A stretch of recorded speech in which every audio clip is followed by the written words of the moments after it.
ચાલો વિદ્યાર્થી મિત્રો, શરત પાઠ છે એ આપણે આગળ ચલાવીએ. બીજા ભાગમાં આપણે લઈ જઈએ. સાહિત્ય પ્રકાર નવલિકા અથવા ટૂંકી વાર્તા છે. લેખક છે ટેવ ચેકો, એ પણ યાદ રાખજો. અને ધ બેટ અંગ્રેજીના પુસ્તકમાંથી શરતનો અનુવાદ કરનાર રમેશ ઓઝા છે, એ પણ યાદ રાખજો. પેજ નંબર આપણે 126માં ઉપરથી આપણે બીજો ફકરો છે, સજાની શરત પ્રમાણે. બરાબર, શરત મૂર્ખાઈ ભરી જે છેલ્લે જોયું કે એક વૃદ્ધ બેંક માલિક અને એક વકીલ યુવાન બે વચ્ચે શરત લાગે છે કે યુવાન વકીલને 15 વર્ષ જેલમાં રહેવાનું, એકલું અટુલું, અને એને સગવડ પાર દેવાની, પણ કોઈ એને મળી શકે નહીં 15 વર્ષ સુધી. અને જ્યારે વૃદ્ધ બેંક માલિક છે એને જ્યારે સજા પૂરી થાય ત્યારે એને 20 લાખ રૂપિયા ઇનામ આપશે. મતલબ એ પ્રમાણે શરત રાખેલી હતી. તો એ શરત પાડવા તૈયાર થઈ જાય છે. હવે અહીંયાથી આગળ સજાની શરત પ્રમાણે એવું ઠરાવવામાં આવ્યું કે બેંક માલિકના ભાગમાં આવેલા એક સુંદર રહેણાંકમાં આ યુવાન વકીલે કડક ચોકી પહેરો હેઠળ સજા ભોગવી.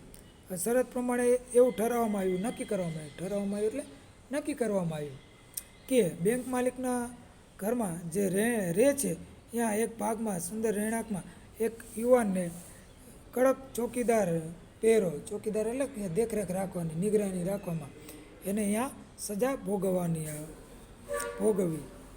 વળી એ શરત નક્કી થઈ કે 15 વર્ષ સુધી વકીલે એ આવાસની બહાર ક્યાંય નીકળવું નહીં. અને એ પણ શરત જ છે ને, ક્યાંય બહાર નીકળવાનું નહીં, કોઈને મળવાનું નહીં. વકીલને એ ઘરની બહાર છે, ક્યાંય જવાનું નહીં, કોઈ માણસને મળવાનું પણ નહીં, કોઈ માણસનો અવાજ સુધા પણ એને કાને પડવો ન જોઈએ. જો કોઈ માણસનો અવાજ પણ એને કાને પણ ન પડવો જોઈએ. સુધા એટલે પણ નિપાત છે, બરાબર, સુધા એટલે નિપાત છે, એને કાને ન પડવો જોઈએ. કોઈ જાતના છાપા કે પત્રો એને અપાશે નહીં, કોઈ છાપા કે પત્રો અપાશે નહીં. તેમ છતાં એ વકીલ સંગીતના વાદ્યો તથા કેટલાક પુસ્તકો રાખી શકાશે. જો સંગીતના સાધનો છે એ, પછી કેટલાક અમુક પુસ્તકો છે, છાપા અખબારો નહીં, પત્રકો નહીં, પરંતુ પુસ્તકો અને સંગીતના સાધનો એને આપી શકાશે. પત્રો લખી શકાશે અને પોતે જે કંઈ ખાવા પીવા ઈચ્છે તે મેળવી શકશે. અને પત્રો પણ લખી શકશે અને ખાવા પીવા જે છે એ માગે તે દઈ શકાશે. એવું નક્કી કરવામાં આવ્યું. આવાસમાં રાખવામાં આવેલી નાનકડી બારીમાંથી જ આ વ્યવહાર કરવાનો. ઘરમાં જે રાખવામાં આવ્યું તો એમાં એક નાનકડી બારી હતી, એમાંથી જ આપલે કરવાની. કાંઈ પણ વસ્તુની લેતી દેતી હોય તો એ ચીઠી દ્વારા કહી દેવાનું અને એને આપી દેવાનું.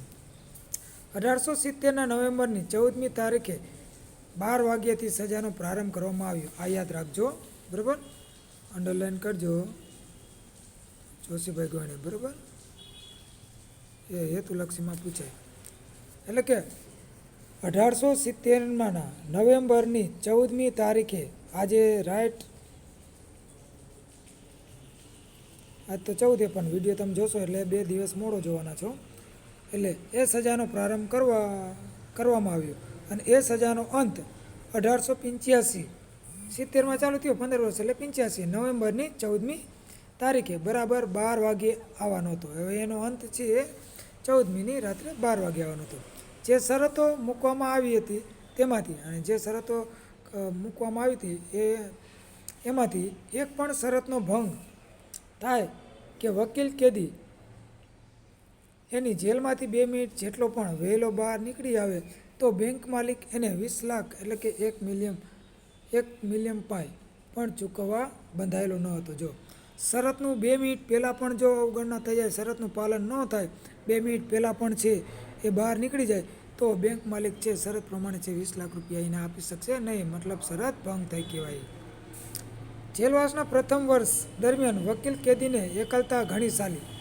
જેલમાં છે પેલું 1 વર્ષ કાઢ્યું ને એકલા તો એ વકીલને બહુ એકલતા લાગવા માંડી. કારણ કે એ તો માન સહન થાય ને, શરૂઆતનું હતું એટલે એને બહુ સહન કરવું પડ્યું. કે ધીમે ધીમે એ વાંચન તરફ વળ્યો અને પછી એ પુસ્તકો આપ્યા વાંચવા તરફ વળે છે.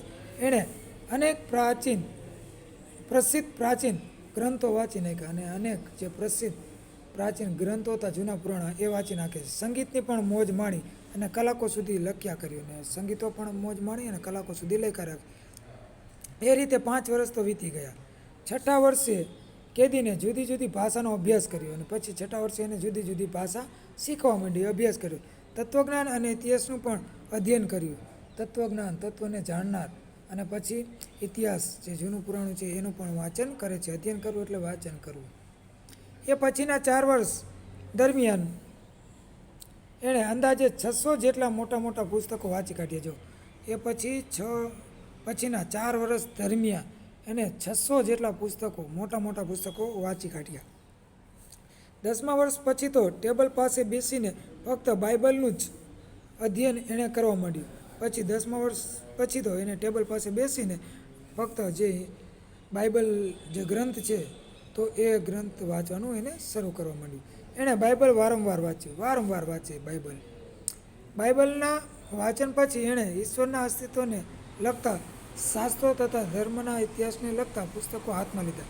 બાઇબલ વાંચ્યા પછી અને ઈશ્વરને જે અસ્તિત્વ હતું, હયાતી હોય અસ્તિત્વ એટલે હયાતી હોય, તો એ મુજબ એને લગતા જે શાસ્ત્રોના અને ધર્મના ઇતિહાસના એને પુસ્તકો વાંચવાના ચાલુ કર્યા. હાથમાં લીધા એટલે વાંચે છે. જેલવાસના છેલ્લા 2 વર્ષ દરમિયાન એણે જુદા જુદા વિષયો પરના ઘણા બધા પુસ્તકો વાંચી કાઢ્યા. અને જેલવાસના 2 વર્ષ દરમિયાન છેલ્લા 2 વર્ષમાં એણે જુદા જુદા વિષયો હતા એના ઘણા બધા પુસ્તકો વાંચી કાઢ્યા. એણે જગતના મહાન લેખકોના પુસ્તકો વાંચ્યા. મહાન લેખકો હોય એના પણ પુસ્તકો વાંચ્યા.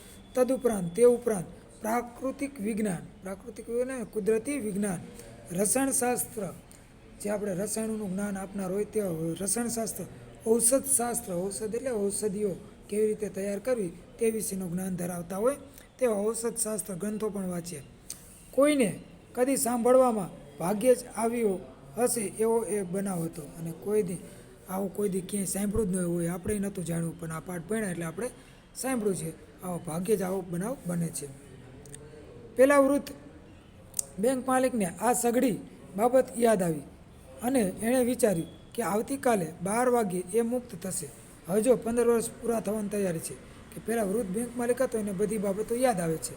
અને એને વિચાર્યું કે આવતીકાલે છે એ 12 વાગ્યે એ છૂટો થઈ જશે. કે અમારી શરત પ્રમાણે મારે એને 20 લાખ આપવા પડશે. શરત પ્રમાણે 20 લાખ તો દેવા જ પડે એટલે કે મારે આપવા પડશે.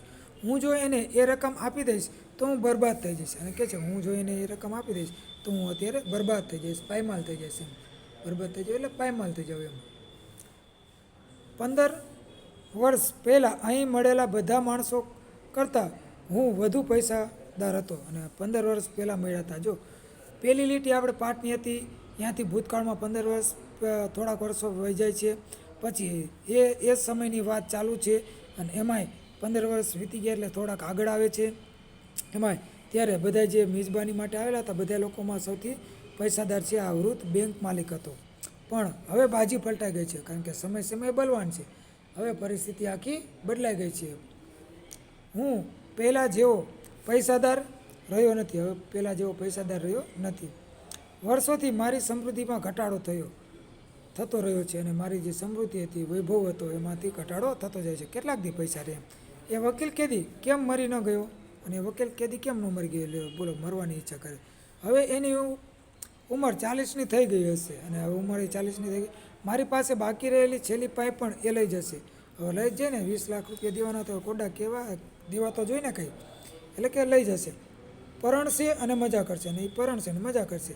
જ્યારે મારે એક ભિખારીની જેમ એની સાથે ઈર્ષાથી જોતા રહેવું પડશે. અને મારે એ પરણશે મોજ કરશે, મારે ભિખારીની જેમ એની સામે જોતા રહેવાનું ને એ ઈર્ષા કરવાનું. ના આ તો ભારે થઈ ગઈ. ના આ તો કે બહુ કરી કે ભારે થઈ ગઈ. કે એનું મોત જ હવે માત્ર ઉપાય રહ્યો. હવે એનું મોત જ છે, માત્ર ઉપાય રહ્યો છે. રાત્રે 3 વાગ્યા હશે. એ અતિશય ઠંડી રાત્રિ હતી. બેંક માલિકે જેલ આવાસની ચાવી લીધી. લાંબો કોટ પહેર્યો અને ઘરની બહાર નીકળે છે. જેલ પાસે જઈને એને 2 વાર ચોકીદારને બૂમ પાડી. ચોકીદાર હતો, ચોકી ફેરો કરતો હતો, એને બૂમ પાડે છે. પરંતુ કંઈ જવાબ મળતો નથી. હવામાનથી બચવા ચોકીદારે આ આશ્રય સ્થાન લઈ લીધું હતું અને હવે ક્યાંય જઈને ઊંઘી ગયો હશે. કે છે કે હવામાનથી બચવા માટે એટલે કે છૂટા થવું, આઝાદ થવું અને ઠંડી હોય તો ઠંડીથી બચવા માટે એને આશ્રય સ્થાન એટલે મદદ મેળવવાનું સ્થાન આશરાનું સ્થાન લઈ લીધું હશે. હવે ક્યાંય જઈને ઊંઘી ગયો છે અને ક્યાંય જઈને સૂઈ ગયો હશે. વૃદ્ધ બેંક માલિક વિચારવા લાગ્યો અને વૃદ્ધ બેંક માલિક વિચારવા લાગ્યો, હું જો મારા ધાર્યા પ્રમાણે કરું તો લોકોને સૌ પ્રથમ શંકા ચોકીદાર પર પડશે. અને જો મેં ધાર્યું કે ભાઈ આ મરી જવો જોઈએ એવું કરું તો સૌ પ્રથમ છે શંકા કોની ઉપર પડશે? બધાની આ ચોકીદાર પર પડશે. તે જેલના બારણા પાસે ગયો. પછી જેલના બારણા પાસે છે એને નાનકડી બારીથી અંદર ડોક્યું કર્યું. નાનકડી બારી હતી ત્યાંથી આમ ડોકો કાઢીને જોવે છે. કેદીના ઓરડામાં મીણબત્તી સળગતી હતી. સેજ અંજવાળું થતું હતું, મીણબત્તી સળગતી હતી. કેદી ટેબલ પર બેઠો હતો અને કેદી ટેબલ પર બેઠો હતો. કેદીની પીઠ સિવાય કશું દેખાતું નહોતું. આમ અવળા મોઢે બેઠો એટલે વાહો દેખાતો હતો. ટેબલ પર અને ટેબલની બાજુમાં પાથરેલી શેતરંજી પર ઉઘાડા ખુલ્લા પુસ્તકો દેખાતા હતા. અને ટેબલ ઉપર ટેબલની બાજુમાં શેતરંજી ઉપર ઉઘાડા અને ખુલ્લા પુસ્તકો દેખાતા હતા. ચાલો હવે આટલું રાખો. પાર્ટ 2 અહીંયા પૂરો કરી છે. બરાબર, જોઈ લેજો. અસ્તુ.